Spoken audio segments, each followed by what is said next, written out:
하나님 말씀은 야고보서 5장 1절에서부터 6절까지의 말씀입니다. 야고보서 5장 1절에서부터 6절까지 우리 다 찾으셔서 함께 한 목소리로 함께 읽습니다. 시작. 들으라 부한 자들아, 너희에게 임할 고생으로 말미암아 울고 통곡하라. 너희 재물은 썩었고 너희 옷은 좀 먹었으며 너희 금과 은은 녹이 슬었으니 이 녹이 너희에게 증거가 되며 불같이 너희 살을 먹으리라. 너희가 말세에 재물을 쌓았도다. 보라, 너희 밭에서 추수한 품꾼에게 주지 아니한 삭시 소리 지르며 그 추수한 자의 우는 소리가 만군의 주의 귀에 들렸느니라. 너희가 땅에서 사치하고 방종하여 살육의 날에 너희 마음을 살찌게 하였도다. 너희는 의인을 정죄하고 죽였으나 그는 너희에게 대항하지 아니하였느니라. 아멘. 리펑이라는 사람이 지은 부자들의 좋은 습관, 좋은 생각이라고 하는 책이 있습니다. 이 책에 보면 이런 이야기가 등장하는데요. 아버지와 아들이 어느 날 이제 강가를 산책하다가 그만 아버지가 발을 헛디뎌서 강물에 빠지고 말았습니다. 수영을 하지 못하는 아버지가 허우적대는 동안 이 아들도 수영을 못하니까 발만 동동 구르고 있다가 마침 맞은편에 이 젊은 남자가 나타나는 것을 보고는 자신의 아버지를 좀 구해달라고 그렇게 요청을 합니다. 그런데 이 젊은 남자가 이 모든 상황을 한번 다 훑어보더니 이렇게 이야기합니다. 내가 이 당신 아버지를 구하러 들어가면 내 옷이 다 젖을 테니 적어도 100달러는 줘야 제가 들어가겠습니다. 이렇게 이야기를 합니다.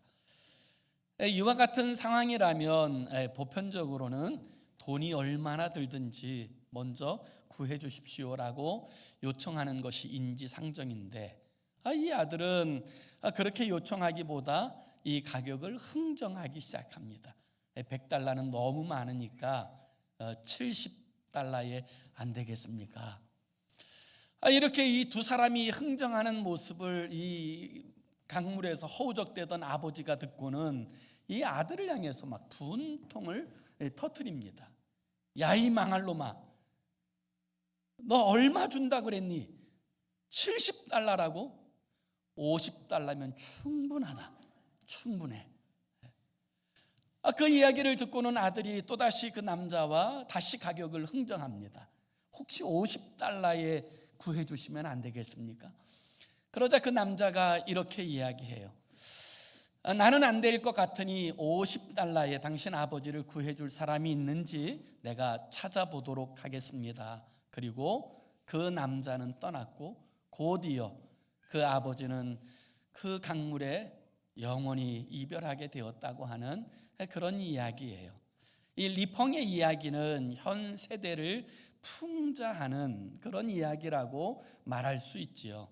물질이라고 하는 것이 오늘 이 현 세대에 많은 사람들에게 가장 중요한 관심사가 되고 이슈가 되어져 있는데 이것이 지나쳐서 이제는 이 물질이 생명보다 더 소중하게 여겨지고 가족보다 더 소중한 가치로 여겨지는 이 시대를 이야기하고 있다. 이렇게 말할 수 있는 거지요.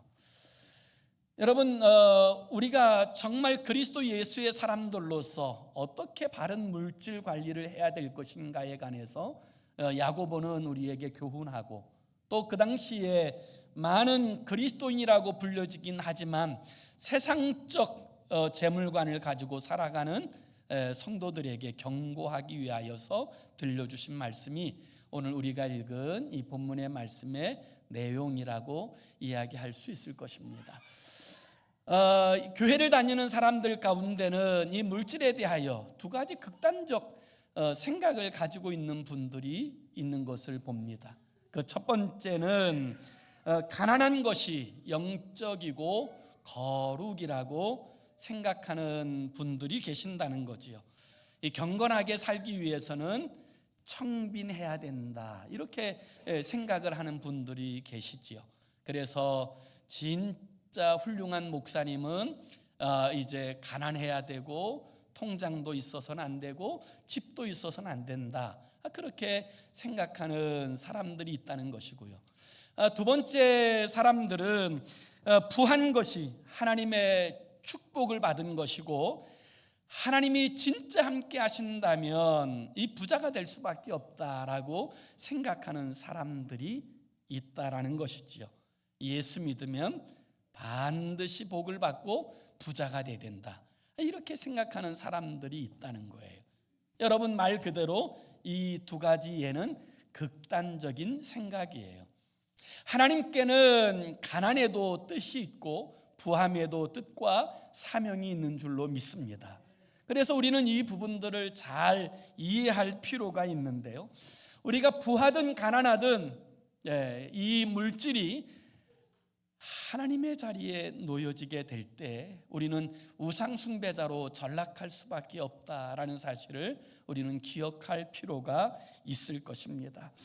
오늘 이 시대에 돈이 하나님의 자리에 올라가 있는 이 모습들, 이 현상들을 우리는 쉽게 접하지 않습니까? 사랑도 돈이 있어야 원활해지고, 우정도 돈이 있어야 가능하고, 심지어 효도에도 돈이 빠지면 안 되고, 심지어 신앙에도 이 돈이 차지하는 이 비중이 상당하다라고 하는 이와 같이 이 물질이 하나님 자리에 놓여져 있는 이런 세대에 우리가 어떻게 하면 하나님 앞에서 바른 물질 관리를 통하여 주의 영광을 나타낼 수 있는가, 이 부분들을 우리는 고민하고 생각해 볼 필요가 있습니다. 성경은 하나님과 비교하는 유일한 것으로서 물질에 관해서, 재물에 관해서 말씀합니다. 마태복음 6장 24절에 보면 이렇게 말씀하세요. 한 사람이 두 주인을 섬기지 못할 것이니 혹 이를 미워하고 저를 사랑하거나 혹 이를 중히 여기고 저를 경히 여깁니다. 너희가 하나님과 재물을 겸하여 섬기지 못하느니라 라고 말씀하셨어요. 그런데 오늘 많은 사람들이 하나님과 재물을 겸하여 섬길 수 있다고 믿고 살아갑니다. 이와 같은 사람들은 시편 23편을 두 종류의 버전으로 고백한다 그래요. 하나는 여호와는 나의 목자시니 이렇게 고백하고요. 또 하나는 돈은 나의 목자시니 내게 부족함이 없으리로다. 그가 나를 푸르고 푸른 골프장으로 인도하시고 쉴만한 보트장으로 인도하시는도다. 내가 사망의 음침한 골짜기로 다닐지라도 해를 두려워하지 않을 것은 돈이 나와 함께 있음이로다. 내가 원수의 목전에서도 뽐을 낼 수 있는 이유는 머리부터 발끝까지 명품으로 두르리로다. 여러분, 오늘 이 시대에 정말 사람들이 무엇을 추구하고 살아가나? 아니, 그리스도 예수의 사람이라고 불려지는 우리들은 어떤 목적과 목표를 가지고 살아가나? 이 부분들을 우리는 솔직하고 정직하게 이 말씀 앞에서 돌아볼 필요가 있다고 믿습니다. 오늘 본문 1절은 이렇게 시작합니다. 들으라 부한 자들아, 너희에게 임할 고생으로 말미암아 울고 통곡하라. 여기 본문 주님께서 들으라 부한 자들아 라고 말씀하실 때 이 부한 자들은 당시 부자가 되어진 사람들만을 이야기하는 것은 아닙니다. 여기 부한 자들이라는 말은 이 물질을 자신의 삶의 가치로 여기고 살아가는 모든 사람들을 의미하여 표현한 내용이에요.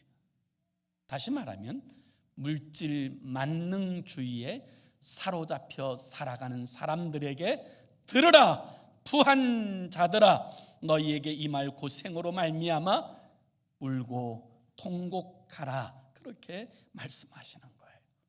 하나님이 주인이 아니라 돈이 주인 되어진 사람들에게, 오늘 야고보는 그리스도 예수의 사람들이 어떻게 올바른 물질관을 가지고 살아가는지에 대해서 교훈합니다. 여러분, 재물에 대한 그리스도인의 자세는 무엇입니까? 그 첫 번째는 그리스도 예수의 사람들은 올바른 방식으로 그 재물을 취득해야 한다는 것입니다. 우리나라 옛 속담에, 저는 참 좋지 않은 속담이라고 생각하는데, 개같이 벌어 정승같이 쓴다라는 속담이 있습니다. 그런데 성경은 개같이 벌면 안 된다라고 분명하게 말씀하고 있습니다. 오늘 성경에 등장하는 부자는 이 주님께서 이 부자에 대해서 경고하시는 것이 아닙니다. 성경은 이 부에 대해서 부가 악하고 나쁜 것이라고 말씀하신 적이 없어요. 실제로 우리가 잘 알고 있는 믿음의 사람들 가운데 여러분, 부자가 많습니다. 아브라함, 이삭, 야곱, 요셉, 다윗, 솔로몬, 심지어 욥은 당대 최고의 부자였습니다. 그렇기 때문에 성경은 이 부가 악한 것이고 이 부자가 악한 자라고 절대로 말하지 않습니다. 그러나 이 부를 악한 방법으로 취득했다면 그는 악한 자입니다. 하나님 앞에 심판을 면치 못할 인생이라는 것을 성경은 분명하게 말씀하고 교훈하고 있다는 사실을 기억할 필요가 있어요. 그래서 오늘 본문 4절을 한번 다 같이 보세요. 4절 우리 한번 같이 읽습니다. 시작. 보라, 너희 밭에서 추수한 품꾼에게 주지 아니한 삭시 소리 지르며 그 추수한 자의 우는 소리가 만군의 주의 귀에 들렸느니라. 아멘. 그 당시에 부자들은 이 부를 축적하는 데 있어서 이 부를 축적하는 방법이 이 품삯을 주지 않거나 또 그것을 변개하거나 그리고 이제 그 노동자를 착취하여서 이제 그것을 통해서 부를 얻는 그런 방법을 가지고 살았던 부자들이 많이 있었어요. 실제로 그 당시에 대부분의 소시민들은 하루의 품삯, 그 품삯이 하루 벌어 하루 먹고 살아가는 그와 같은 사람들이 대부분이었습니다. 그럼에도 불구하고 부자들은 여러 가지 이유와 핑계를 대서 이 품삯을 주지 않거나 나중에 주고, 또 이 품삯이 많이 이제 줘야 될 사람에 대해서는 여러 가지 핑계를 대어서 그를 관가에 끌고 가거나 죽이는 방법을 통하여서 이 자신의 부를 취득하려고 하였던 악한 부자들이 많이 있었답니다. 그래서 이 억울한 사람을 간가로 끌고 가면 또 그 간가에는 재판관이 뇌물을 받고 그 판결을 어그러지게 하는 그런 악순환들이 그 사회 가운데 드러나게 되었던 것이지요. 하나님은 이와 같은 이 부의 취득 방법을 악하다고 말씀하셨고 너희는 통곡해야 된다, 하나님의 심판이 임할 것이다 라고 경고하고 계시는 거예요. 그래서 그리스도 예수의 사람들은 여러분, 재물을 취득할 때 이 재물의 취득의 방법이 올바른가, 하나님의 사람다운가를 늘 살펴볼 필요가 있습니다. 그렇지 않다면 그것은 하나님께서 기뻐하시는 바른 삶의 모습이 아니기 때문이에요. 6절에도 보면 이런 표현이 등장합니다. 너희는 의인을 정죄하고 죽였으나 그는 너희에게 대항하지 아니하였느니라. 여기서 의인은 믿는 자이면서 밭에서 일하는 품꾼이요 가난한 자들을 말합니다. 이 부자들은 일을 시키고 그리고 거기에 대한 정당한 대가를 지불하지 않고 또 오히려 그 가난한 자들을 억압하고 또 그들을 이용하여 먹었습니다. 이것을 통하여 부를 이루는 것, 이것이 하나님 앞에서 아주 악하다라고 말씀하시는 거예요.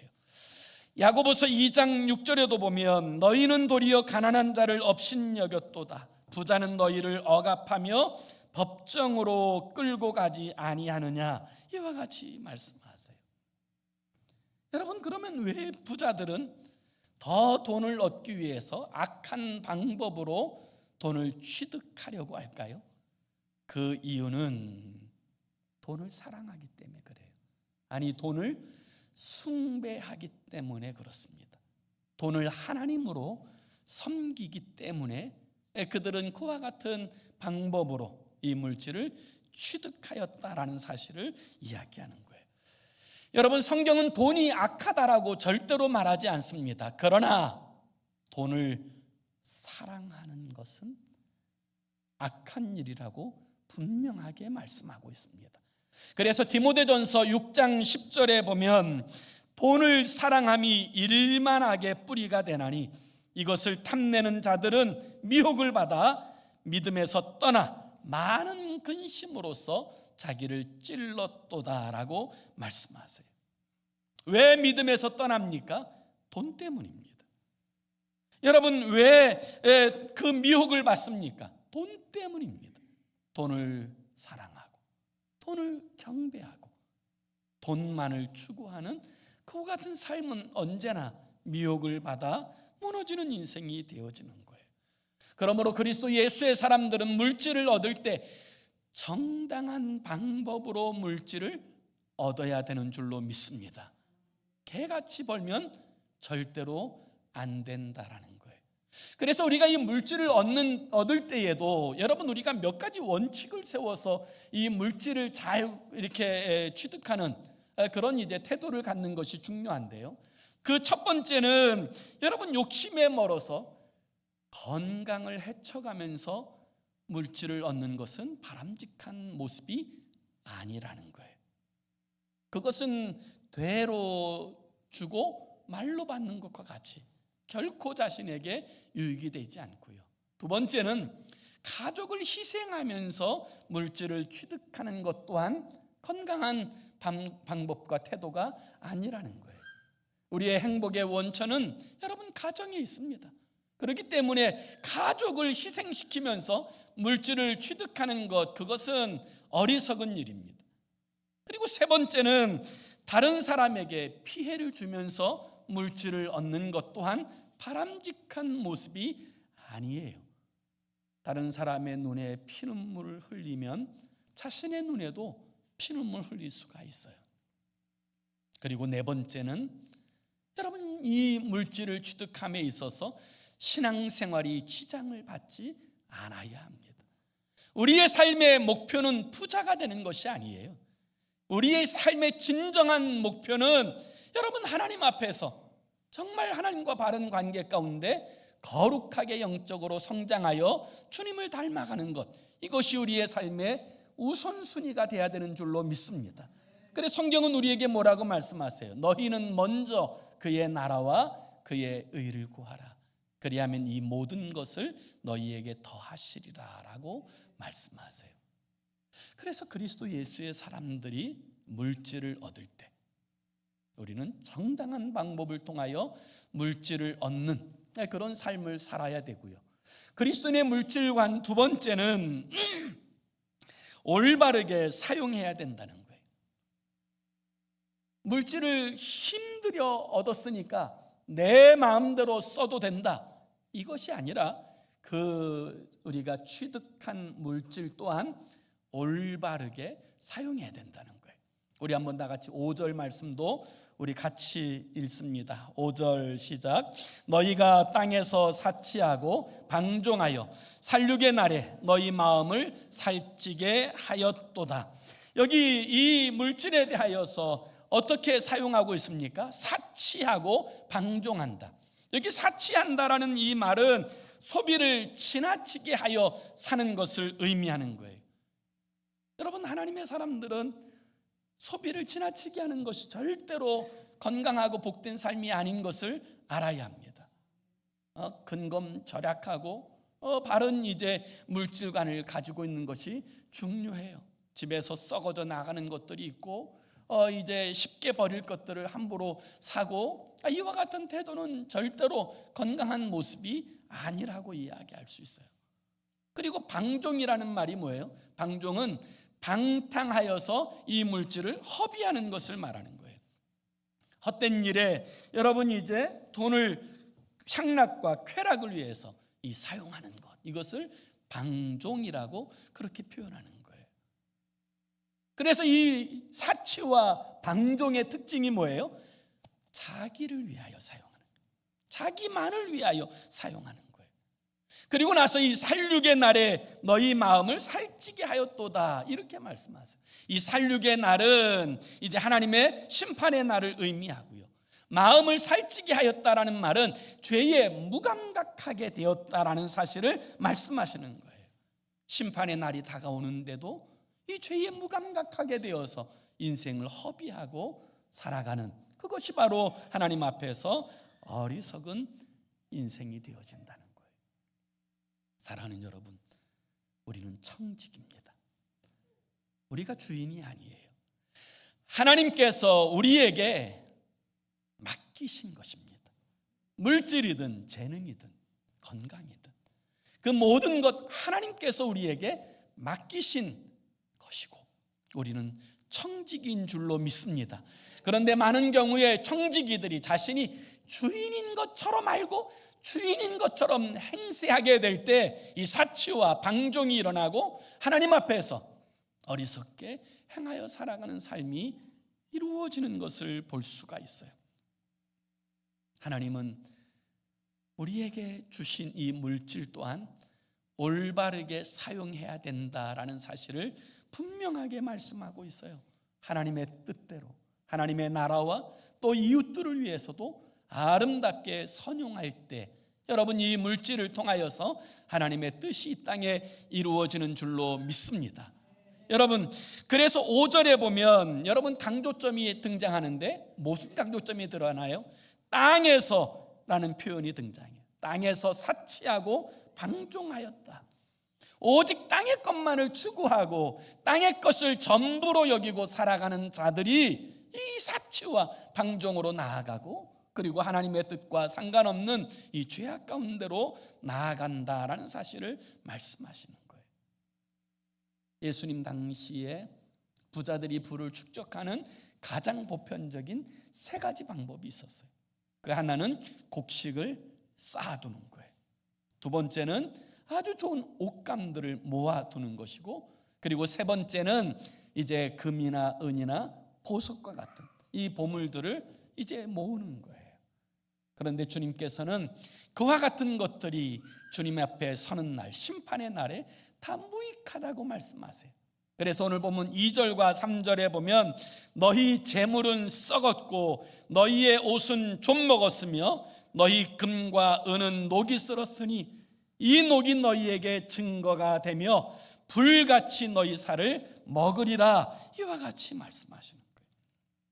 재물을 땅에 두고 그리고 오직 땅만을 추구하고 살아가는 그 인생들이 허무함을 맛볼 날이 오게 되어질 것이라는 사실을 말씀하시는 거예요.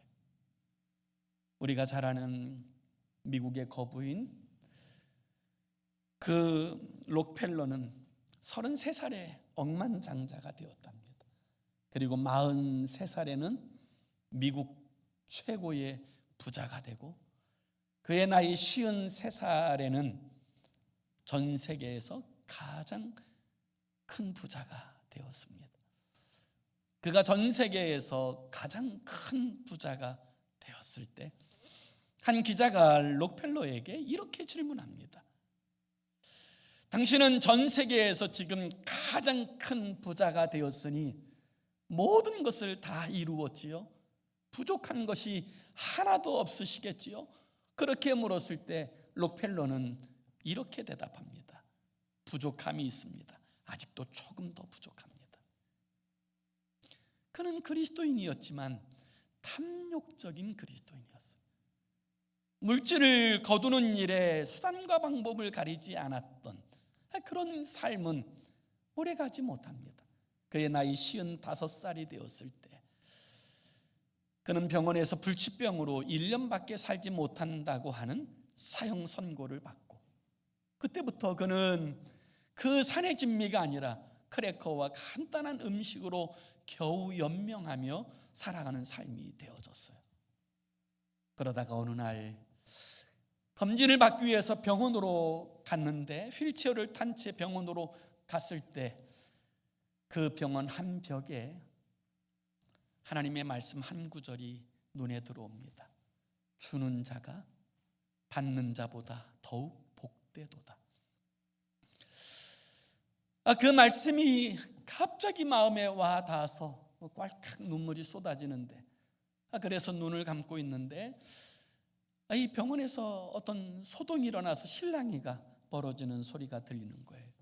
가만히 들어보니까 한 아이의 어머니가 그 아이를 고쳐달라고 병원에 사정을 하는데, 그 병원에서는 돈이 없으면 고쳐줄 수 없다고 하는 이 단호한 이야기에 막 애걸복걸하는 그 어머니의 그 소리가 들려오는 거예요. 그때 이 록펠러는 자기 비서에게 자신이 주었다고 이야기하지 말고 그의 모든 병원비를 충당해 주라고 이야기했습니다. 그리고 나서 얼마 후에 이 어린 소녀가 기적적으로 치료받고 회복되어서 이 고침받는 것을 보게 되어져요. 그런데 그 일들을 보고 경험했던 이 경험이 그에게는 너무 큰 경험이 되었어요. 그래서 이 록펠러의 자서전에 보면 그는 이 사건을 이렇게 이야기합니다. 나는 살면서 이렇게 행복한 삶이 있는 줄 몰랐다. 그는 그동안은 무조건 물질을 취득하여 쌓아두고 얻으려고 하는 데에만 몰두하였던 사람입니다. 그런데 나눔이 있을 때 그곳에서 주시는 주님의 기쁨이 있다는 사실을 그는 경험해요. 그리고 나서 그는 자신의 위치를 자각합니다. 변화되어져요. 자신이 청직이라는 사실을 이제 기억하기 시작합니다.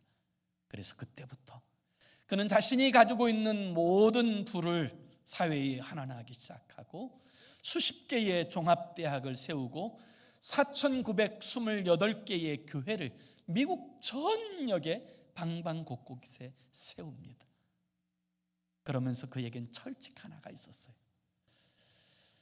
자신이 세운 학교나 교회나 그 이제 여러 사회 기관 가운데 절대로 자신의 이름을 넣지 말라고 신신당부하였다고 합니다. 나무에도, 심지어 제단의 한 구석에도, 심지어 돌 밑에라도 자신의 이름을 결코 새기지 말라고 신신당부한 이유는 이 모든 물질이 하나님께서 주신 하나님의 물질이라는 사실을 그가 비로소 알았기 때문입니다. 사랑하는 성도 여러분, 우리는 청직이에요. 내 것이 아닙니다.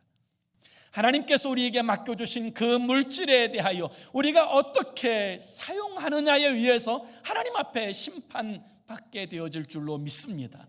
하나님께서는 얼마나 벌었느냐를 측정하시는 것이 아니라 어떻게 사용하였느냐, 이것을 살피시고 하나님께서 주신 그 물질이, 하나님께서 주신 그 재능이, 그 은사가 아름답게 사용될 때 잘했다 칭찬하여 주시는 줄로 믿습니다. 그리스도 예수의 사람들이 재물에 대해서 가져야 될 세 번째 자세는 종말론적 의식을 갖고 살아야 된다는 거예요. 종말론적 의식이라는 말은 나도 주님 앞에 설 날이 있다, 곧 주님 앞에 선다, 주님의 때가 곧 온다라는 이와 같은 거룩한 영적 임박의식을 가지고 살아가는 거예요. 여러분, 벌써 12월입니다. 많은 사람들이 벌써 12월이라고 이야기해요. 1월이 된 지가 얼마 되지 않은 것 같은데 벌써 12월이 됩니다. 세월이 유수같이 흐르고 나도 모르는 사이에 어느 때 주님 앞에 설는지 몰라요. 내일 아니면 가까운 시일에 이 세상의 종말이 온다면, 내일 아니면 가까운 시일에 내가 주님 앞에 서게 된다면 여러분 지금처럼 사시겠습니까? 하나님의 선한 청지기 같이 하나님 앞에 서서 하나님의 결산을 받고 평가를 받을 그 일을 기억하면서 하나님을 두려워하며 사시겠습니까? 여러분, 이것이 우리의 삶의 중요한 이야기예요. 오늘 본문 3절 하반절에 보면 야고보는 이렇게 책망합니다. 너희가 말세에 재물을 쌓았도다. 언제 재물을 쌓았다고 이야기합니까? 말세에 너희 재물을 쌓았다. 이 말세 의식을 갖지 않고 살아가게 되면 우리는 마치 이 세상이 영원한 것처럼 이 세상만을 바라보고 이 세상을 추구하며 이 물질이 우리의 삶을 풍요롭고 윤택하게 하고 내 삶을 보장한다고 여기며 살아갈 것입니다.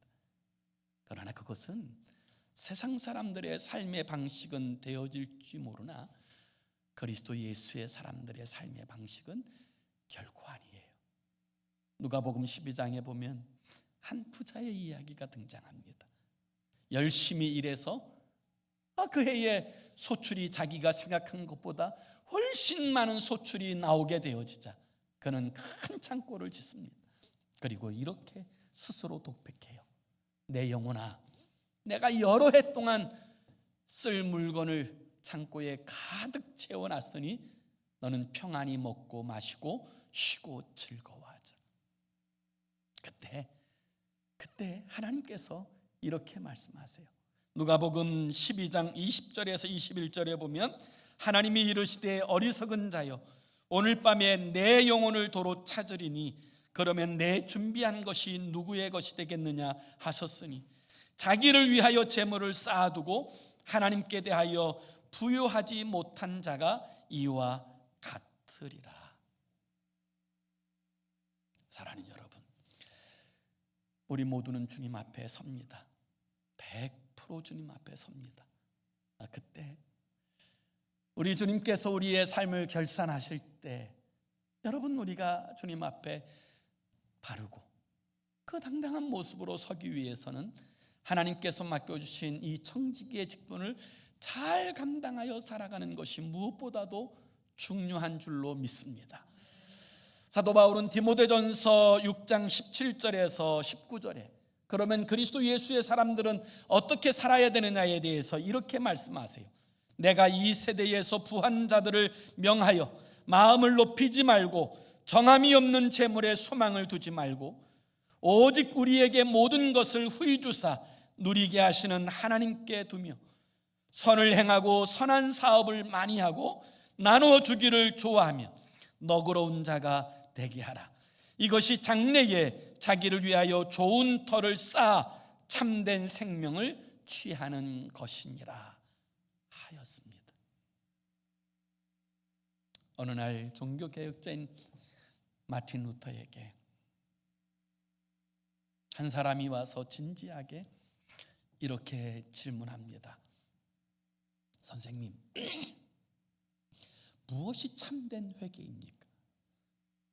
사람들이 회개했다고 말하는데 진짜 참되게 회개했다라는 사실을 어떻게 알 수 있습니까? 라고 묻습니다. 그때 마틴 루터는 이렇게 이야기해요. 사람이 머리로 그리고 가슴으로 그리고 돈지갑으로 회개할 때 그것이 참된 회개라고 이야기할 수 있을 것입니다. 머리라는 말은 하나님이 주신 영적 지식을 통하여 바른 진리를 깨닫게 되는 것을 말하는 것이고, 마음으로 가슴으로라는 말은 그동안 사랑해왔던 헛된 것들을 내려놓고 하나님만 진심으로 사랑하게 되는 것을 말하는 것이고, 돈지갑의 회개라는 말은 그동안 가져왔던 경제적 관념을 완전히 바꾸어서 다른 태도와 자세로 물질을 벌고 사용하는 그것이 바로 진정한 회개의 척도가 될 것이라고 이야기하였어요. 우리가 거듭난 그리스도인이라면, 우리가 정말 예수 그리스도를 믿는 하나님의 사람들이라면 여러분, 이 물질에 대해서 바르게 깨달아야 합니다. 주님은 기도에 관한 말보다 물질에 관하여 더 많이 말씀하셨어요. 왜냐하면 이 물질이 우리의 삶에 미치는 영향력이 크기 때문입니다. 그래서 오늘 우리가 거듭나기 전에 가졌던 물질관과 거듭난 이후에 우리의 물질관은 어떻게 달라졌는지를 살펴보고 하나님 앞에서 정말 선한 청지기 같이 복 있는 자들로 쓰임받는 저와 여러분의 삶이 되기를 예수 이름으로 축원합니다. 기도합시다. 우리 함께 같이 기도하기 원하는데요, 이렇게 기도했으면 좋겠어요. 주님, 우리가 청지기인 것을 다시 기억하게 하옵소서. 오늘 많은 사람들이 자신이 청지기인 것을 망각하고 자신이 주인처럼 그렇게 살아가는 일들이 얼마나 많습니까? 내가 애써서 번 돈이니까 내 마음대로 사용할 수 있다. 이것은 청지기가 아니라 주인으로서의 자세예요.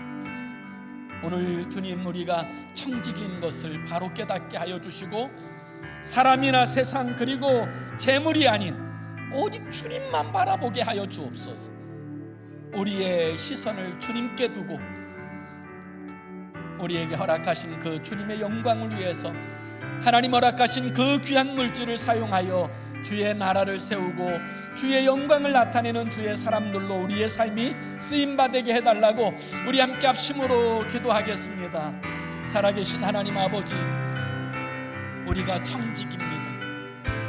그런데 우리는 아버지 자주자주 착각합니다. 내가 주인인 것처럼 아버지 하나님 사치도 하고 방종도 합니다. 하나님께서 아버지 기뻐하시지 않는 일들을 서슴없이 할 때가 있습니다.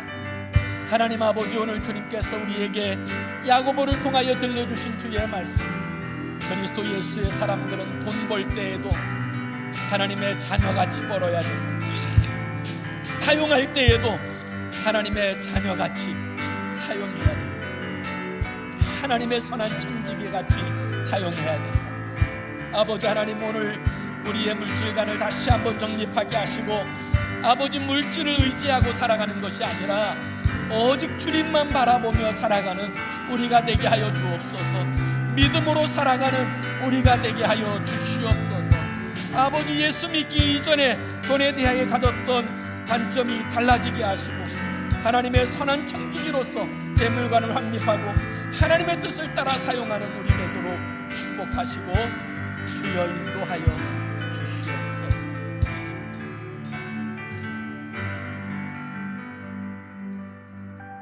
사랑하는 주님, 우리는 청지기입니다.